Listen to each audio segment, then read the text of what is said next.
Welcome to Cozy Noah Vibes, where we listen, relax, and then drift into dreamland. I'm Noah, your host for tonight. Thank you for being here. Many people have fond memories of those long, carefree summers of childhood, days spent wandering around the neighborhood. Tonight, we're going to revisit that world, more specifically, a summer day in 1982. Even if you don't have similar memories, perhaps because you weren't born yet or were already an adult at that time, you can still enjoy tonight's story and drift off to sleep savoring a lazy summer day. We'll follow young Jack and his friends as they spend a delightful holiday in their neighborhood. All of this will be narrated by me, with a warm and peaceful voice to guide you. Let's take a moment of mindfulness and relaxation to prepare for tonight's story. I'm sure you'll agree that many of life's most precious moments and memories are often created in the bright summer days, when the weather is clear and the nights are long. So, as you lie in bed, your breathing slow and steady, allow your thoughts to return to a beautiful summer memory. It might be a memory from your childhood, much like tonight's story, or perhaps your first holiday as an adult, or a lovely moment from recent years. Whatever memory naturally surfaces, just go with it and quietly reminisce. Take a deep breath in and slowly exhale, letting that memory flow through your mind, bringing you the warmth of that summer day. Now, take a deep breath in, and as you breathe out, let that memory gently fade, returning to the present moment. Now, let your imagination guide you as we step into a summer story. Imagine that you've traveled back in time to 40 years ago. You wake up alongside 10-year-old Jack, hearing the birds chirping outside the window. Today is going to be a joyful, lazy summer day, and we're going to join him on his adventure. Jack quietly walks down the beige carpeted stairs of his house, feeling the fibers under his feet. His mom and dad have already gone to work, and he has the whole house to himself. Still, he feels like he should move quietly, as if respecting the silence. He walks past the living room, with its large sofas covered in neutral-toned tweed fabric.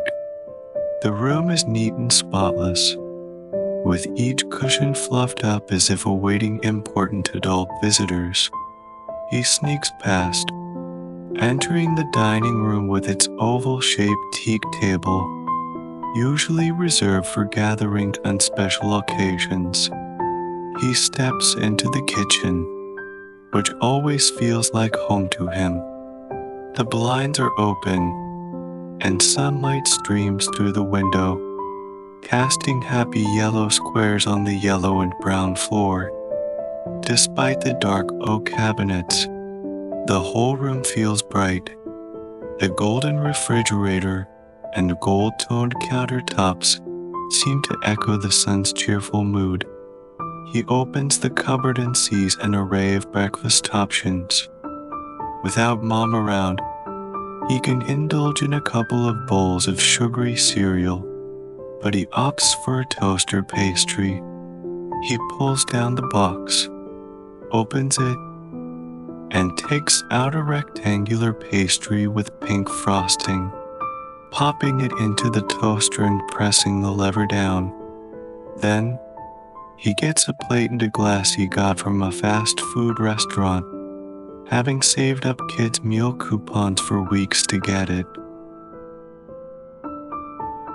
He opens the fridge and grabs a carton of milk from the door. His mom is very strict about not drinking straight from the carton, so he carefully pours the milk into his glass, feeling like a well-behaved kid.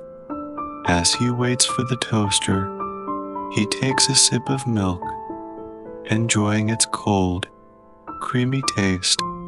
He glances at the note on the table. Lunch is in the fridge. Stay in the neighborhood and call me later. Love. Mom, beside the note is a dollar bill, which he knows is for buying snacks.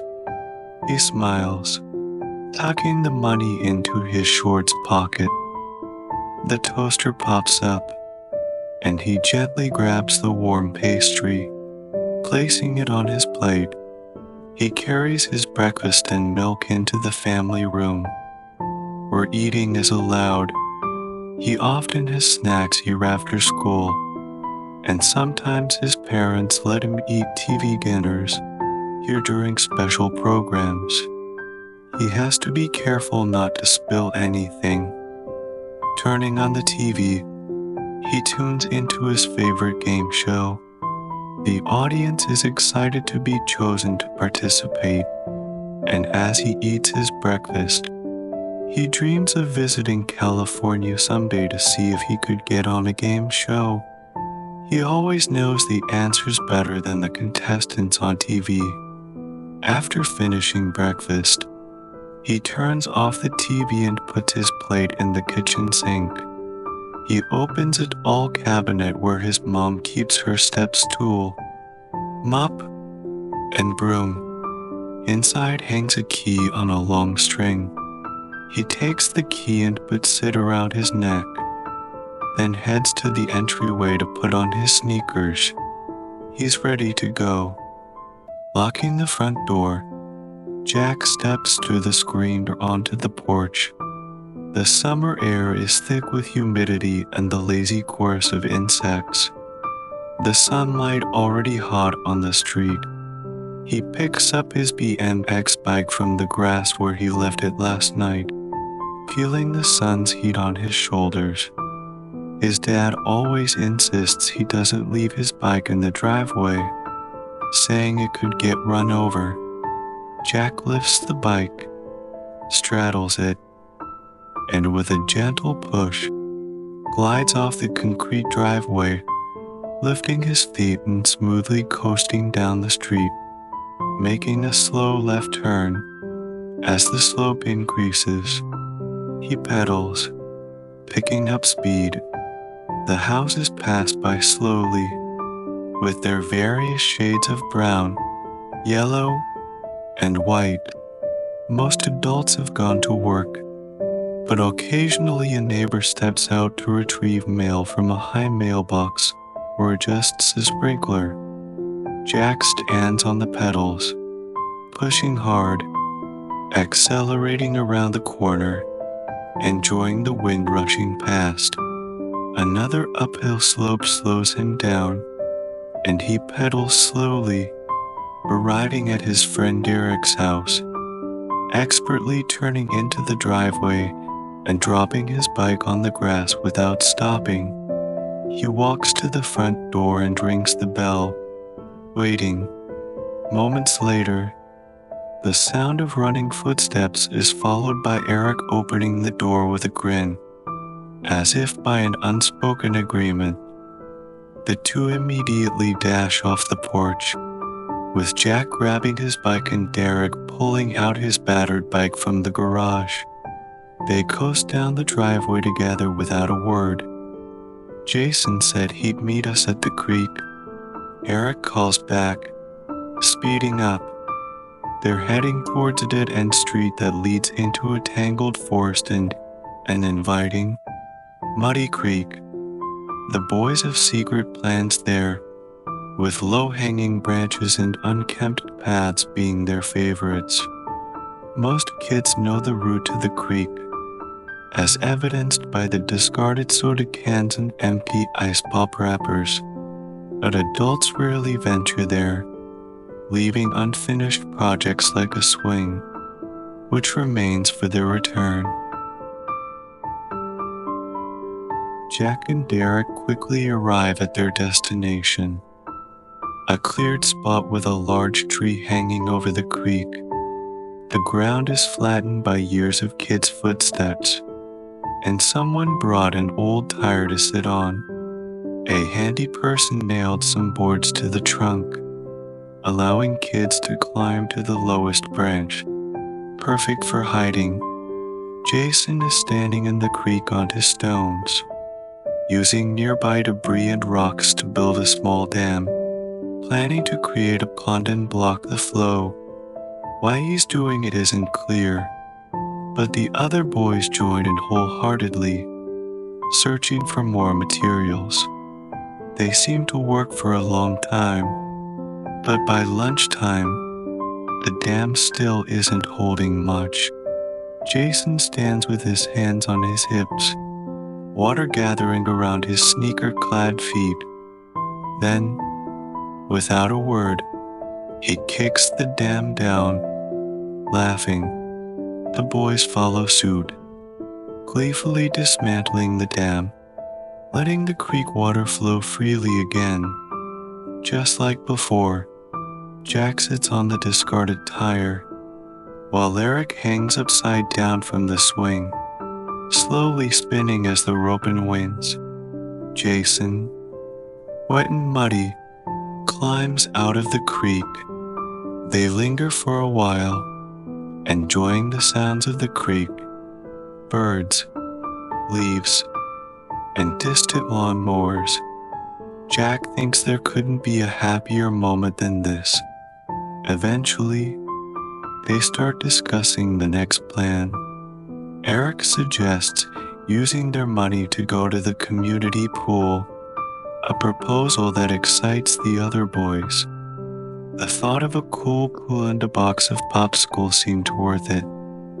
After a brief plan, they climb the tree to retrieve their clothes and bikes, preparing to leave the creek for the pool.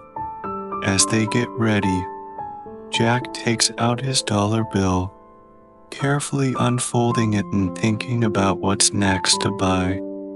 The summer day continues, filled with sunshine, friendship, and simple joys. This is a summer to remember forever. Jack and his friends hop on their bikes, excited about the pool, and ride down the street. They dodge a few slow-moving cars, feeling the wind rushing past their ears.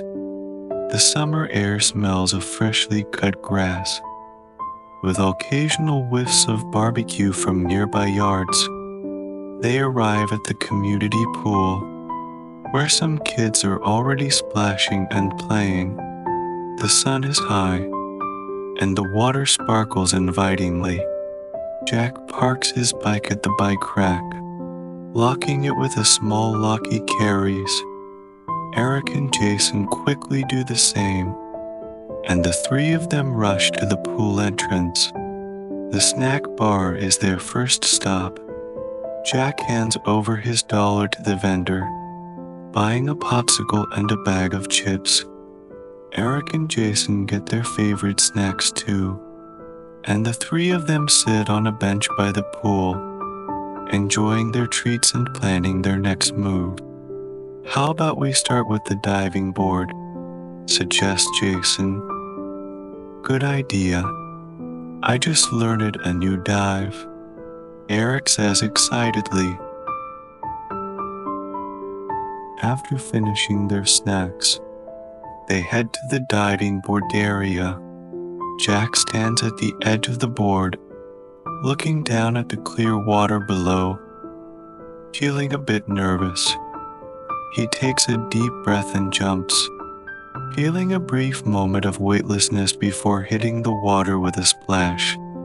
The cool water is refreshing, and as he surfaces, he sees Eric preparing to show off his new dive. Eric does a flip, landing with a big splash, earning cheers from the other kids. The next few hours are spent swimming, diving, and playing, enjoying carefree fun. They compete to see who can stay underwater the longest, make the biggest splash, and imitates swimming style seen on TV. The sunlight dances on the water, and time seems to stand still in these moments. As evening approaches, the pool starts to clear out, and the boys reluctantly climb out, toweling off. They dress and prepare to head home. Jack looks at the setting sun, feeling a deep sense of contentment and happiness. He knows this summer will be one of the best memories of his life. On the way home, they chat about the day's adventures and make plans for tomorrow. Perhaps they'll explore another part of the woods, build a bigger dam, or simply ride around the neighborhood, enjoying the endless summer days. Jack arrives home as the last rays of the sun disappear. He parks his bike in the garage, locks the door, and walks inside. His mom is in the kitchen making dinner, and the smell makes his stomach growl. "How was your day?" his mom asks with a smile. "Great. Mom, we went to the creek and then spent the afternoon at the pool." Jack replies excitedly. His mom smiles and sets a steaming plate of dinner on the table. "Wash your hands and come eat." Jack washes up and returns to see the table full of his favorite foods. He sits down and shares every detail of his day with his mom, from building the dam to diving at the pool. His eyes sparkle with excitement and anticipation for tomorrow. After dinner, he helps his mom clear the table and then gets ready for bed. After brushing his teeth, he climbs into bed. His mom comes over to tuck him in, gently kissing his forehead. "Good night, Jack. Sweet dreams." "Good night, Mom," Jack replies softly, closing his eyes and recalling the day's adventures. He knows that tomorrow will bring more sunshine and joy. On this carefree summer night, Jack slowly drifts into sleep, dreaming of more adventures and happy times. In his dreams, the summer of 1980 seems never-ending.